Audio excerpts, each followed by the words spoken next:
பொக்கிஷம்.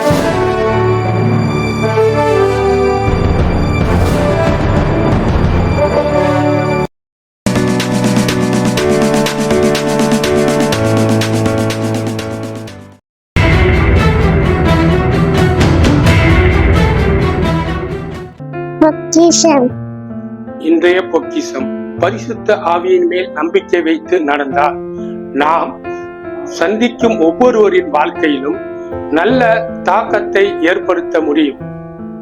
கலாத்தியர் 5:22-23. ஆவியின் கனியோ அன்பு, சந்தோஷம், சமாதானம், நீடிய பொறுமை, தயவு, நற்குணம், விசுவாசம், சாந்தம், இச்சை அடக்கம்.